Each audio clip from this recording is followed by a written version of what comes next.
लोकशाहीर अण्णाभाऊ साठेंचा जय असो, छत्रपती शिवाजी महाराजांचा जय असो, धर्मवीर उमाजी नाईकांचा जय असो। सोलापूर जिल्ह्यातील माळशिरस तालुक्यातील घटनेनंतर राज्याचे उपमुख्यमंत्री आणि मुख्यमंत्री पदाचे दावेदार अजित पवार यांच्यावर विरोधकांकडून टीकेची मालिका सुरू आहे। मात्र या टीकेला प्रत्युत्तर देण्यासाठी आज मिरजेत स्वाभिमानी आंबेडकर समाजाकडून अनोखा उपक्रम राबविण्यात आला।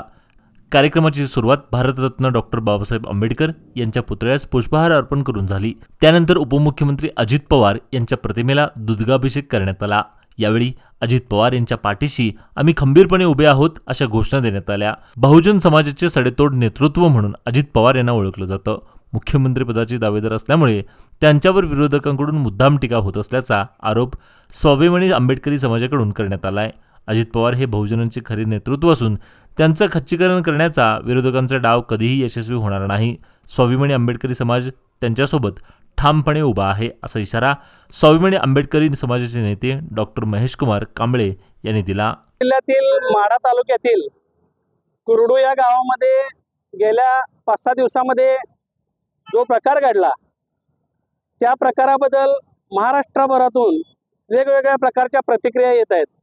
त्या सगळ्या प्रतिक्रिया जर एकंदरीत बघितल्या तर राज्याचं बहुजन समाजातील नेतृत्व आणि मुख्यमंत्री पदाची दावेदारी असणाऱ्या किंवा त्यांची क्षमता असणाऱ्या त्या पदावर पोहोचण्या इतपत असे राज्याचे कार्यतत्पर धाडशी सडेतोड बोलणारे उपमुख्यमंत्री अजितदादा पवार यांना सातत्यानं टीकेचं लक्ष केलं जातंय, त्यांच्यावर टीका केली जाते। मी ह्या सर्व 8 दिवसातल्या बातम्या बघितल्यानंतर मला जाणवलं की आपल्या राज्याचे ते उपमुख्यमंत्री आहेत आणि आपण त्यांच्यासाठी या आपली भूमिका ही मांडणं गरजेचं आहे। म्हणून आज स्वाभिमानी आंबेडकरी समाजाच्या वतीनं आम्ही अजितदादांच्या फोटोला दुग्धाभिषेक केलेला आहे। त्याचं कारण असं की मूळ घटना काय होती, कुरडू गावामध्ये त्या IPS अंजना कृष्णा मॅडम गेल्या, त्या तिथं जाण्यापूर्वी त्यांना कुणाचा फोन आला होता तर मी तहसीलदार बोलतोय असं खोटं कुठल्या व्यक्तीनं सांगितलं होतं। ह्या प्रकरणाची चौकशी आज अखेर झाली नाही। त्या खोटा बनाव करणाऱ्या तहसीलदार आहे असं सांगणाऱ्या व्यक्तीच्या सांगण्यावरून अंजना कृष्णा मॅडम त्या गावामध्ये गेल्या। गावामध्ये गेल्यानंतर त्यांनी गावातल्या कुठल्याही नागरिकांशी कागदपत्रांची पाहणी केली नाही, चौकशी केली नाही। त्या कारवाईच्या मूडमध्ये होत्या। ठीक आहे, आपण कारवाई करताय त्याबद्दल दुमत नाही, पण तुम्ही प्रोबेशनरी DYSP म्हणून करमाळ्याचे काम करत आहात। प्रोबेशनरी DYSP ला किती अधिकार असतात? अशा एखाद्या दुसऱ्या विभागातल्या कारवाई संदर्भात आपण त्या ठिकाणी जात असताना त्या विभागाच्या तहसीलदार असतील, प्रांत असतील, जिल्हाधिकारी असतील यांना आपण कळवलं होतं का? किंवा तुमच्या प्रोबेशनरी पिरियडमध्ये तुम्ही DYSP म्हणून काम करताय, तुम्ही तुमच्या ॲडिशनल SP किंवा SP ने कळवलं होतं का?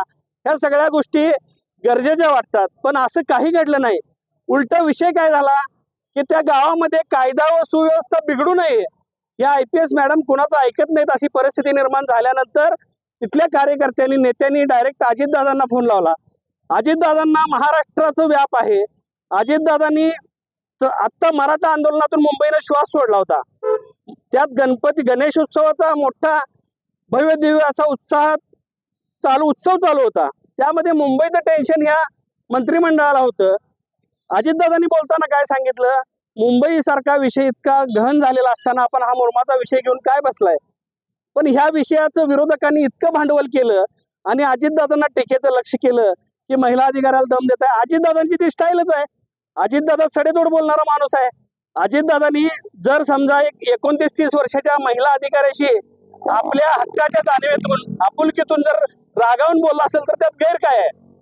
अजितदादा हे एखाद्या जिल्ह्याचे पालकमंत्री आहेत, महाराष्ट्राचे उपमुख्यमंत्री आहेत, संविधानिक पदावर आहेत। महाराष्ट्रातली जनता ही त्यांच्या मुलासारखी कुटुंबातील आहे, त्यामुळे इतकं गैर वाटण्यात काही अर्थ नव्हता।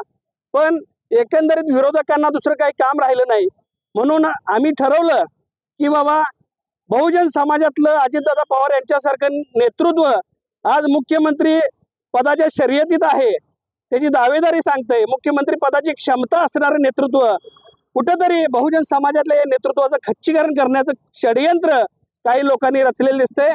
मी राष्ट्रवादी काँग्रेस पक्षाचा पदाधिकारी नाही, मुळात जाहीर करतो मी आंबेडकरी चळवळीतला एक सामान्य कार्यकर्ता आहे।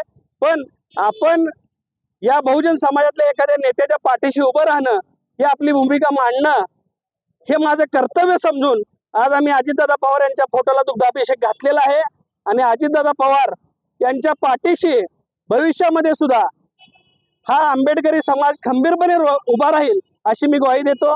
जय भीम, जय भारत, जय महाराष्ट्र.